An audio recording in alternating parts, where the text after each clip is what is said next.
Hey everybody, sorry about that. I'm a little bit late today, but let's get going. So, welcome to the Henophess Morning Show, where we talk about real health rooted in real traditions. Nothing that we share on this is intended to diagnose, treat, prescribe, or otherwise. It's intended for an educational purposes only. So, we had a question on our first video. What do you do if for gluten-free diets? So let's talk about that. Let's talk about gluten-free. But before we get into that, I'm going to tell you a little bit about me for everyone that doesn't know me. Um, I grew up with eight sisters and two brothers in the middle of nowhere in New Mexico.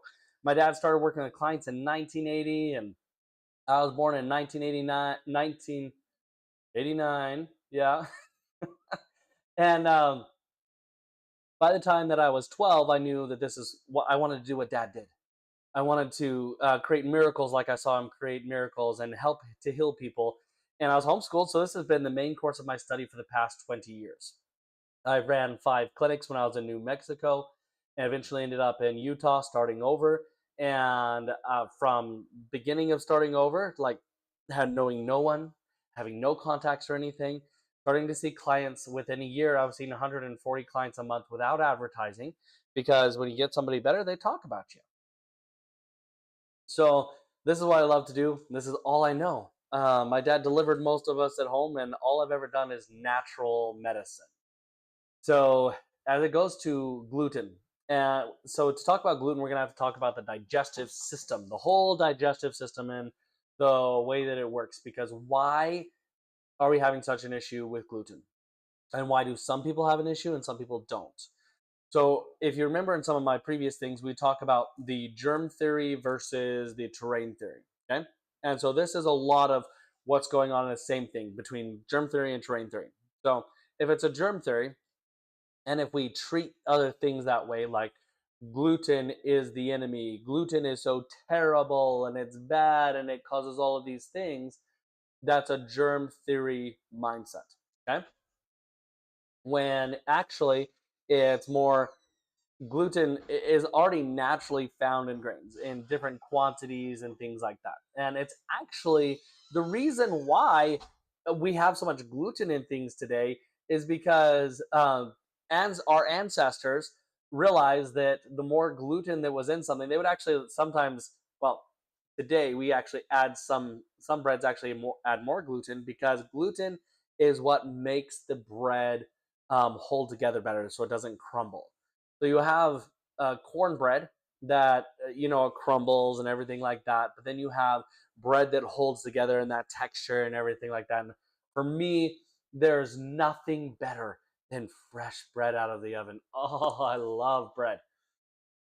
And so the thing is that when there's gluten intolerance or things like that, they're having an intolerance to what actually makes bread, what actually holds it together.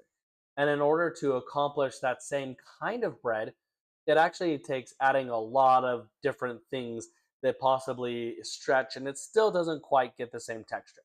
So part of the reason that we have the grains that we have today is we blame it on genetic modification, but this started years and years before that. And even genetic modification hasn't really changed it so drastically in this aspect.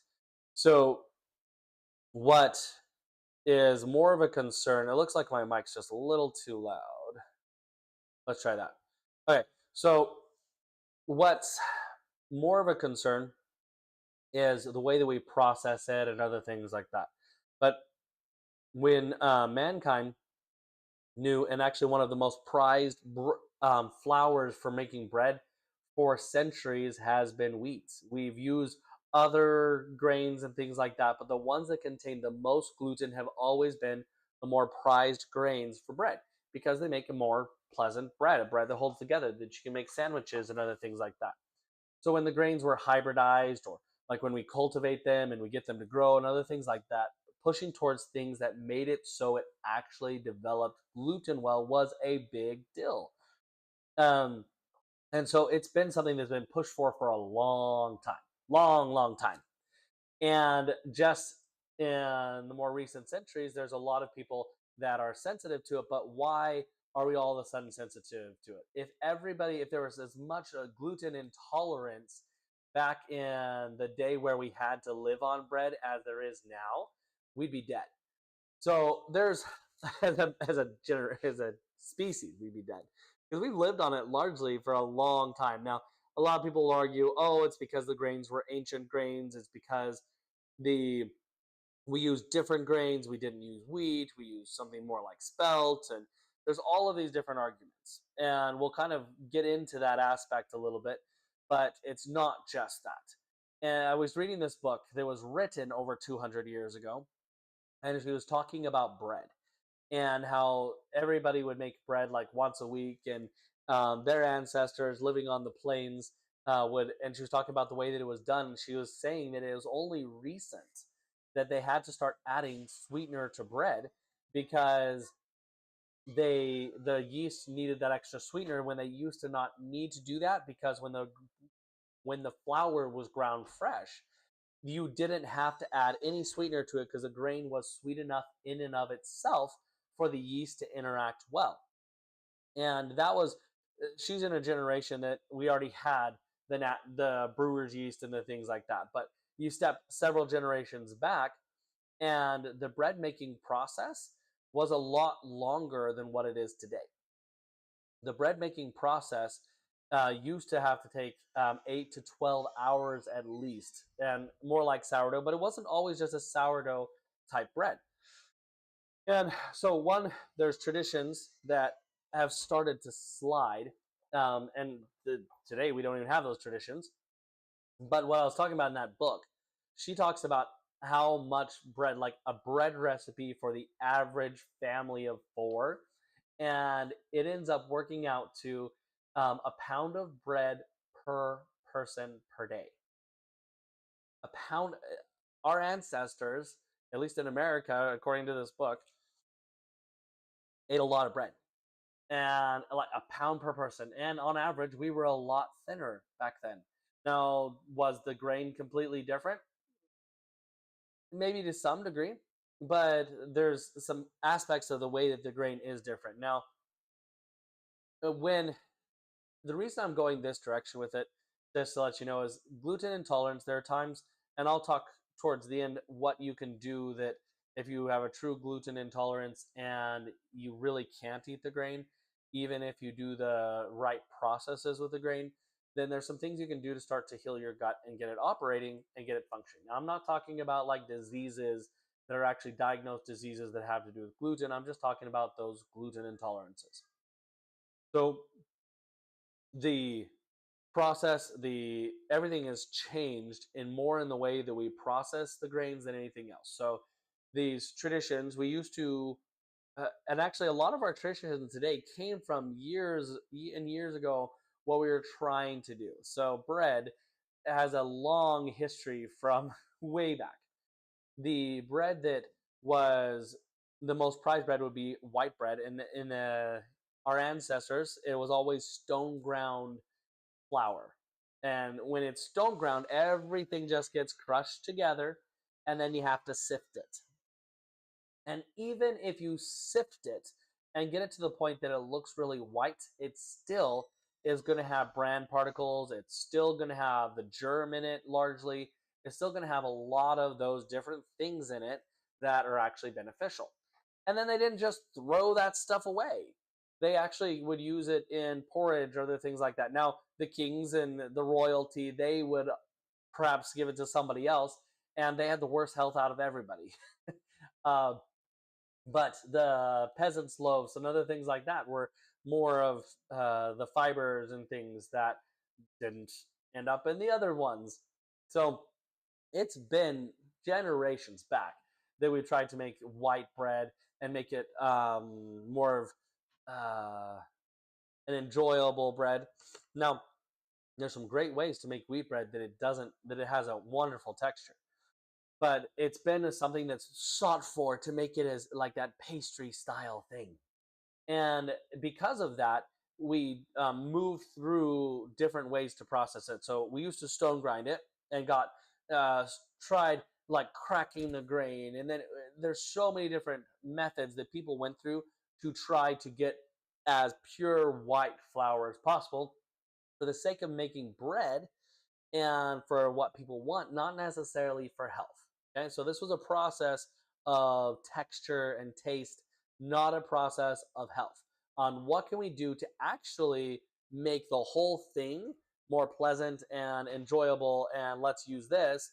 No, let's get the let's sell to people what they want. Let's figure out a way to do it. And so they did different things with stone grinding, and then eventually they invented what's called a roller mill, and that's largely what is actually used today is a roller mill. Could you actually shut that on your way as you go by? You gotta lock this door here real quick. Can you lock it too? One of the kids. I'm doing this just in my house, so occasionally you might see a little kid walk by. So yeah, they're in there. So they developed the roller mill. Now, the way a roller mill works is it's just a bunch of rollers and it sloughs off the outer part of the grain. And then it sloughs off the germ. And so then it separates it into three main things. You have the germ, which is the sexual organ of the grain. That's where all of the life and a lot of the B vitamins and a lot of things that are essential for our systems and the way that they function. And then there's the bran and everything that's close to that, and that's where all the mineral and nutrients are. In the endosperm, which is the center, that's where all the gluten and stickiness and what makes the bread rise and everything. So that's kind of the reward for eating the rest of the stuff. And traditionally in stone grinding, all that would be mixed together and impossible to completely separate. But because we got intelligent and roller milled it, we've got it separated. So then they go down three different tracks in a sense, and they're processed separately. And then what we have largely as a wheat flour is not. Go on inside. Sorry, they're getting ready to go to the park, so might be a little bit of noise for a second.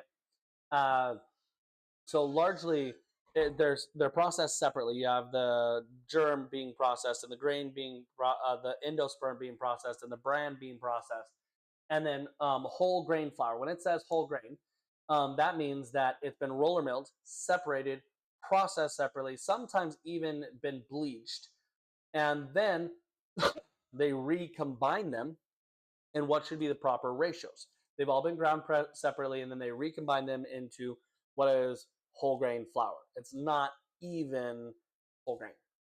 Most times it's also been sterilized in a way that makes it so it actually stays shelf stable longer because there's oils and other things in it like that. So that process, like when we're eating bread and everything like that, we're not eating. It's so different in the fact that it's being roller milled and it's being processed separately and then excuse me, and then recombined. So that's one of the things, and we've worked towards that for a long time. And then now we just have white bread. Woohoo! We have white bread, and we got to the point that we're so excited about having white bread. And for generations, because we developed the roller mill, I'll have to look up when the roller mill was even developed. I think it's been 100 years or so. And over that 100 years ish, we have had white bread and more white bread, and then we add other things to enhance the way that it rises and other things like that. And we've just gone more and more to just making fancy bread in a sense versus thinking about health. And now we look at all of this gluten intolerance. So I believe that gluten intolerance has largely come from the fact that we have so much processed grain and our body's getting sick of it. Whenever we would eat grain in the past before we got so fancy and roller mill and everything like that, you would have the whole thing, the bran, the germ, and all of it. So it had all of the mineral. If you hear me talking other things, sometimes I tell you it's not always what's in it, but it's what is not in it. So with this grain, with the flour, the white flour, it's not always that the white flour is bad. It's what's not in it. And in a lot of white flour cases, it's also what's in it because they bleach it. So literally you have chlorine in there that has bleached it white. They do bleach it in other ways as well, but it's been bleached. And then sometimes they even use bromine, which is when it's brominated flour, it's even worse.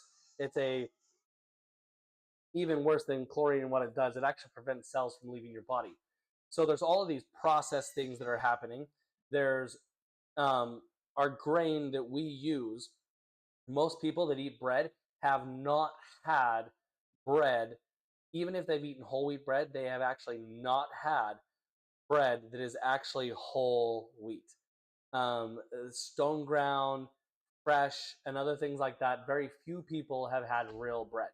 Very few people have had real things that come from the way that we would have grown it and the way that it would have naturally had gluten in it. And then on top of that, so we don't even have the grains, we don't even have the traditional things that we would have had. And the grains and the bread, the way the flour, the way that it would have been. And on top of that, we've lost our traditions of even preparing it. Okay? So we take this grain that now it's subpar because the way it's processed and it's been sterilized and it's been now there you hear fortified grains. Why they need to fortify it? Because they remove everything and then they put some mineral back in it and some vitamins. But as a the way it's supposed to be in a healthy grain, you don't need to add that stuff because it's already there. Okay, so for years we've had subpar grain and we've had a culture of just this needs to be done now as fast as possible. And because of that, we have lost our traditions. We have subpar grain with lost traditions. Before the invention of quick yeast, it would take 8 to 12 hours to make bread. And why is that important? It's not just that it's just in the enzymes. Enzymes are helpful. The first thing that is actually most important is a grain has anti-nutrients, as it would be called, anti-nutrients, which makes it so a bread that has been prepared improperly, that you actually will get less minerals out of it if it's a whole grain. Crazy, right? There's more minerals in it, but you'll get less out of it because of the anti-nutrients that are in it. And those anti-nutrients that are in the whole grain are going to make it so you can't absorb the minerals and the vitamins and other things like that. And why are they there? The reason we have anti-nutrients in grain is because it's what preserves the grain and what keeps the grain alive long term, that it can last for centuries and then still be able to be planted and valuable. They've even found grains, and actually some of the ancient grains in Pharaoh's tomb or other things like that in ancient places, and been able to actually grow it and continue to proliferate that grain. And the anti-nutrients are what does that. And in order for that anti-nutrient to disappear, the grain has to go through either its normal process or a sped up process of that. And the normal process of actually shutting down those enzyme blockers, those anti-nutrients, is to soak it. It soaks in the ground and it soaks enough for enough time that the anti-nutrients are shut down. And when those anti-nutrients are shut down, then the grain is available to you. So just soaking, even if you just made a sponge, like there's a sponge method for making bread, even if you did the sponge method, you start breaking down those anti-nutrients. Okay? So that makes it more bioavailable for the average person. I'm going to go a little bit more into like this bread process and the gluten and everything here in just a second, but I need to back up. So the grain and the way that it is processed, there was another thing that my brain was gonna I had to say, and then it just hey, maybe I'll come back to that. But um, you can do a sponge method, which is your first step of making it more bioavailable. Now I remember what I was gonna say. So it used to be, well, if you take any of these grains that have been hybridized, as we say, or anything like that, for specific gluten content, if they are grown in a healthy soil, that the soil is really healthy, all you can grow is a hard wheat. The only reason you can grow any of these other wheats is because the soil is subpar. There's actually a lot of people don't know in the bread industry, if you want to have a consistent bread, you have to, there's a certain weight of the grain, you have to provide a certain way, and to get that consistency is they generally will have to buy from multiple different areas, and to make it so they can have that mixed together and have a consistent bread, because they can't always just get it just from one source. And the consistency of that has to do with how healthy the soil is. And so, even with all of these things, we're saying, oh, it's just because genetic modification, it's just because of hybridization, it's just because of all of these things we want to blame it on. But the reality is, we've overgrown our soil, and because of that, our grains are subpar nutrient wise, and there's a lot more gluten and other things like that naturally in them because of the lack of the nutrients in the soil. Even if you had a ancient grain and you grew it in the terrible soil, you're still going to get something that is subpar compared to if it was an actually good soil. So to get benefit from those grains that are whole grains, the grain has to be soaked or boiled to the point that it works. Now, our bread making process today doesn't last long enough. You can have bread made in 2 hours, sometimes maybe even less with how quick the yeast rises, and that is not a long enough process, and it's not a wet enough process to actually break down these enzymes. So unless it's made like a sourdough, or if you don't want sourdough, even if it's just soaked, you make a sponge that soaks for 8 to 12 hours, that breaks down the enzyme blockers and begins that process. The next stage of that process, if you watch the video on ferment, I talk about how the fermentation is so important. That ferment can be improved by, if you're going to make a sponge, if you put your clobber milk in it, which actually can act a lot like your sourdough starter. If you have a good clobber milk, which clobber milk's easy to make, you take raw milk, you set it out until the curds on the whey separate. And as long as there isn't mold on there, or as long as it doesn't smell like sewer or really nasty stuff, then you've got a good clobber milk. And you take that wonderful stuff and you put it in your grain, and that will actually start to break down well, it'll change the gluten. It's going to eat it and stuff like that. And as it sets, those gluten strands will expand and other things, and that helps with that process. But our tradition, so there's the quality of the grain, there's the quality of our soil, that really makes the difference. There's the processing that affects where we are gluten wise, and apparently if I put my thumb up on this, it puts a thumbs up. So there's the different things. There's the processing, the way that we roller mill and other things like that. There's also the things that we spray on it and other garbage. And then there's the actual health of the soil, which determines the quality of the grain. And so we have different qualities of grain because of the health of the soil. And then there's our traditions for even using it. So what do you have control over? You have control over traditions. You don't know, and you have control over it. You can take care of processing, probably, if you can grind it yourself. Not everybody has the ability to do that or has the setup, but if you do, you can take that into your hands and you can change the processing. You can process it better, and you can also change the traditions and the way that you do it, but that takes time. And that's the reason that there's so many issues. It is easier for people to just avoid grain versus taking the time it takes to be able to use grain properly. So if grain is used properly, there's a large portion of individuals that avoid gluten, that if it was processed properly, if you ground it fresh and you made it either into a sourdough, or you made it with a clobber milk and actually took the time, or even if you made just regular yeast bread, but you did they call it the vinegar method or something like that. If you put a little bit of acid in there, whether it's vinegar or something like that, and make a sponge and let it set for 8 to 12 hours, and then added the yeast and did your normal bread making process, you would take the first step to removing a lot of the gluten issues and make it more absorbable. But most individuals, it takes having a sourdough bread that has been sat for a specific period of time, and that actually takes care of it for a lot. Now, there's some that it absolutely doesn't.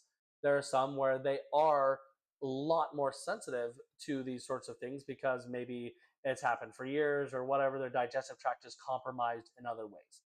And for those individuals, it's straight about the way their digestive tract works. Right now, we started talking about just the way that the processing in a normal, healthy individual could cause them to have issues with bread and make it so it doesn't work as well for them and it's not as healthy for them. It can make them gain weight. It can make them have all kinds of problems.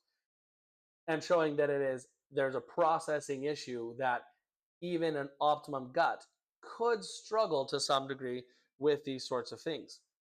And I forgot to remind you, if there is anyone on, you're welcome to call in. The number is 816-826-1533 and ask any questions you'd like to ask. So the we've talked about, okay, just with traditions, just with processing, just with everything that the way it is today, there's ample reason to have issue with these things. There's ample reasons to have issues with something that used to sustain us and used to be the main thing that we would eat. We'd always have bread, and we'd either have bread with meat or cheese or vegetables or other things like that. But bread has been a mainstay for generations. It's what mankind has lived on for a long time. And yes, it's been a variety of different grains. And it's still beneficial to make bread out of a variety of different grains. But it has always been a hallmark of of every generation of mankind to actually seek for the grains that had more of the gluten in it, because it made a bread that held together better. Everybody generally, even if you're gluten intolerant to stuff, it's very rare that there's a person that doesn't like the way that gluten helps the bread turn into what it does. And so that's always been largely the one that has been sought after. Okay. So just culture, traditions, processing could contribute to issues. Now, on the other side, bread can be made absolutely perfectly, and there are people that still have an issue with it. And at that point, is it the bread problem or is it their problem? No, that sounds silly. It's just their problem. But sometimes there's actually a actual sensitivity to it. They're actually not processing it super well, and that has to do with the digestive system. Uh, Easy answer. What I found with most of our clients, if they use our formula colon restore, my brain just shut down there for a second. If they use our formula colon restore and take 3 a day, I have a specific client that she found that she can handle using gluten every so often because it helps to give nutrients to the colon, helps it to clean and operate better and take care of itself. There's a lot more things that you can do when it comes to testing and other stuff like that. But if you have a true actual sensitivity to it, then avoidance is sometimes your only solution because you don't have something you can get your hands on. You can go to henophess.com if you want to find the uh, colon restore. But the colon restore, generally 3 days, and sometimes you can take up to 6 if you wanted to. But all it does is it helps to stimulate and help the mucous membranes and the digestive tract from lipstick to toilet paper. And I've just seen it many times over and over. There's so many different natural practitioners that just tell you avoid gluten, avoid gluten, avoid gluten, avoid gluten. And over the 40 years that my dad practiced and over my years of working with this, I've never had people just avoid it. If it bothers them, yes, avoid it for now. But I've never had to have anyone avoid it to get them feeling optimum and healthy and functioning and just aggressively avoid it because of this formula. And it's whether how exactly, I mean, getting into the details of exactly how it works, can't do that here and everything like that. But that's been something that's made it easier for me in working with clients and easier for them and not having to restrict their diet aggressively. The processing, so if they're all processed, a lot of people get better just with the processing. But then there's some that's like, okay, we've got to work on the actual digestive system. And so a lot of people will say, oh, it takes care of the digestive system to just avoid the grains and eat like a FODMAP diet or other things like that. But again, those are generally just ways of avoidance. We've been blessed on this earth with a God that knew what he was doing. Um, and he blessed us with putting plants and things here for generations, for thousands of years. We've had to rely on what could be grown, what we could find. And over the generations of using these herbs, people have found that herbs do specifically different things. And there's herbs that strengthen the mucous membranes. There's herbs that do a variety of different things. Now, herbs are different than food. We try to say, oh, I just want to heal with just food. I just want to heal with just food. Okay, cool. That's awesome that you'd like to heal with just food. But the reality is, that's not the way that God intended it to happen. A food is maintenance. the way I like to think of it, and generally this is the way it works with foods, is that when you consume a food, and if it has a lot of sulfur in it or manganese or things like that, your body is going to break it apart and it is going to use it where it's most essential. So, say sulfur, because it's used in a lot of processes. Your joints are 70% sulfur, your heart requires it, your lungs require it, your liver requires it, all of these different organs require it. And when you eat a food that has more of that, what's going to happen? Your body is going to take that to the most essential system first. So, if the heart needs it, heart gets it. If the liver needs it, the liver gets it. If the joints need it, doesn't matter because the other organs need it because they're one of the least essential systems. They're low man on the totem pole. So food is going to come into your body and it's going to separate out. Your body is going. It's going to cascade down. Food is going to come into your body and it's going to cascade down through all of the different systems depending on how essential it is to life and functioning. And your vital organs are the most essential. Your joints and skin are actually one of your least essential as it comes to life and functioning. Skin more so than your joints. Joints are like the low man on the totem pole, and also the reproductive system is way low man on the totem pole. You do not have to create life, especially if you're not healthy. Why would your body want to create life if you're not healthy and couldn't carry the baby full term anyways? So reproductive is not high on the list of priorities for getting nutrients. That's food works. Food cascades through the system and goes to the most essential system first. But herbs, over mankind's generations of using them, have found that they don't actually work the same way as foods. Herbs are food actually. Herbs are a food that mankind forgot about because they taste terrible. And because they taste terrible, we've lost traditions of making bread certain ways. And so obviously we're going to lose the traditions of using something that tastes disgusting but just good for us. So through these um, herbs, the way that they work is they go to specific areas. They're actually very specific to certain areas. Like eyebright, for instance, is an herb that really doesn't do much for any part of the body except for the eyes. It goes to the eyes and works on the eyes. You have false unicorn that really doesn't do much for anything except for the reproductive organs. And so these herbs target specific areas. Take the eyes, for instance. Golden Seal, everybody knows it as immune herb and everything like that. But the reality of what it is it's a tonic. It strengthens and tones. And the way it helps with the immune system, it generally strengthens and tones the gut. That's where it's naturally going to go, is to the gut. But when you combine it with eyebright at a greater quantity, generally at least twice as much of the eyebright as you have of the golden seal, you're going to take that golden seal with the eyebright to the eyes. And when it goes with the eyebright to the eyes, now it's going to strengthen and tone the eyes. It's going to help with the eyes versus helping in the gut or the other places, because now it is targeted to a specific area of the body. And so herbal formulas, when they're designed properly, they can take the healing property of multiple different herbs and bypass the fact that everything is going to just cascade from most essential system to least essential system and takes targeted specific nutrients to that area, making it so you can improve it faster than otherwise. They are essential parts of life. Otherwise, they would not be here.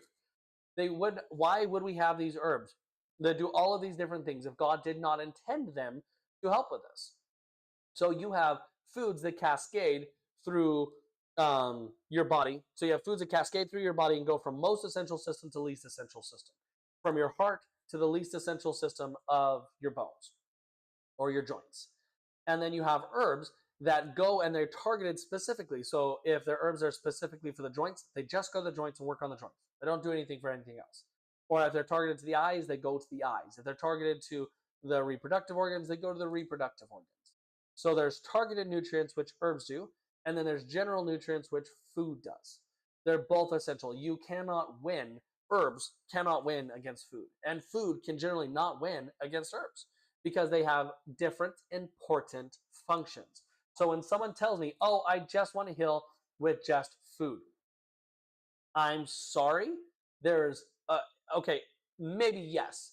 When somebody says, I just want to heal with just food, okay, well, let me tell you what food is. Food is grains and the different varieties of animals that God has created, and it's plants and it's herbs, and it's spices, and it's all of these different things that grow. It's all of it. Okay? Now, if you want to take some of these nasty tasting herbs and sprinkle them directly on your food and make your food taste terrible and eat it that way, great. If not, some of your food's going to come in a pill form. And in that case, yeah, you can pretty much take care of everything with food, largely.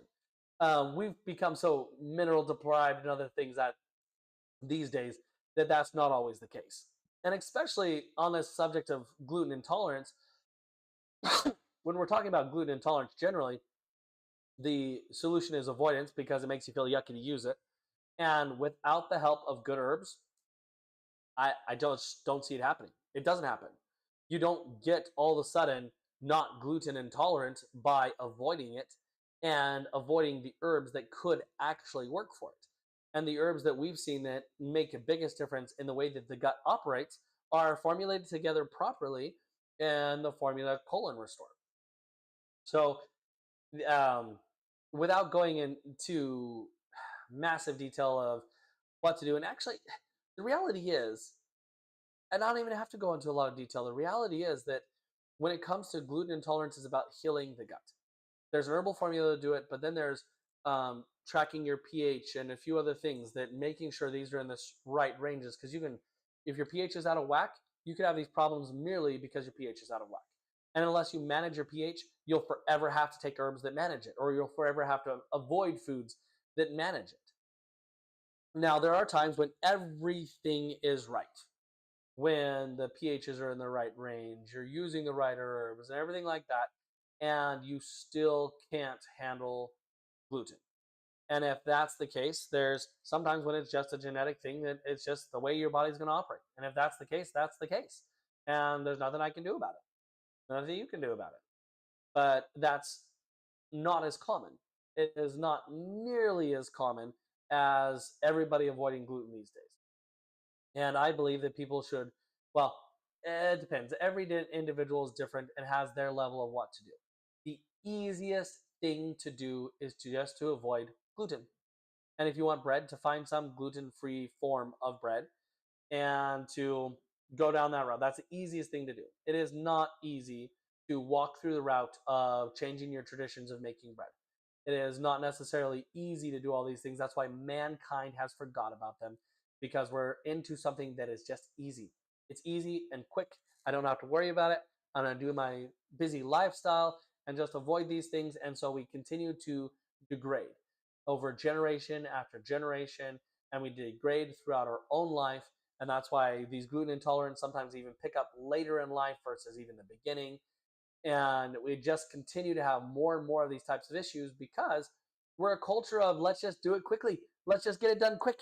And if we get it done quick, then it doesn't matter. It's like eat your bread. We don't take time on our food. We don't take time on that thing that could make a big difference. Now, I've talked about water. It has a huge impact as well, sometimes even bigger than food. But we take so little time in our processing. In the next week or so, I'm actually going to bring on an individual that she does a podcast and everything.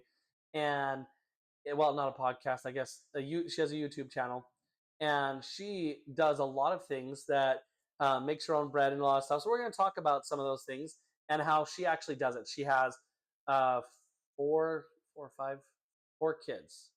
She has four kids, and she homeschools, and she has a YouTube channel, and she makes her own bread, and they have their own garden, and all kinds of things. So it'll be really cool to talk to her and see how she does this, how she actually is able to accomplish all of these different things.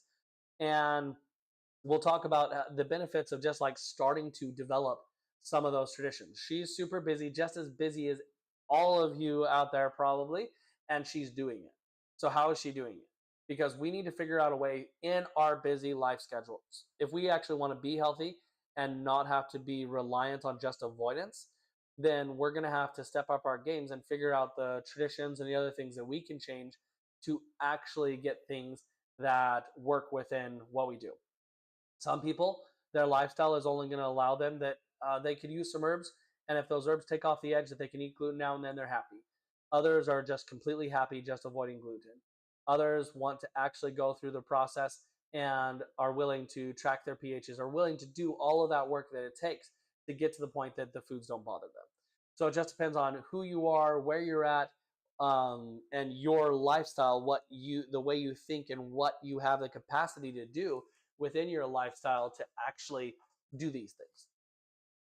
So I believe, and I've seen over and over and over, that gluten intolerance for 90% of people, or for most of people, is processing and traditions or compromised gut. Sometimes it's all of it. And if you're able to manage and heal the gut, which is completely possible, and you're able to take control of your traditions, actually, even if you just manage and heal the gut, generally you can handle the things that aren't traditionally made well, but you won't be able to handle as much of it. If you actually manage and use your own traditions and actually started to fill up the right digestive enzymes. So I would recommend for everyone that has issues with these kinds of things, we've talked about the herbs, we've talked about the environment, the traditional, the processes, and all those different things. But another big aspect of it is what lives inside our gut that eats these things. So everything that we process grain with to break down the gluten and stuff,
That on now? Oh man, my mic died there. I don't know how long ago. So I guess we're gonna cut it off here, and I'll just maybe trim the end.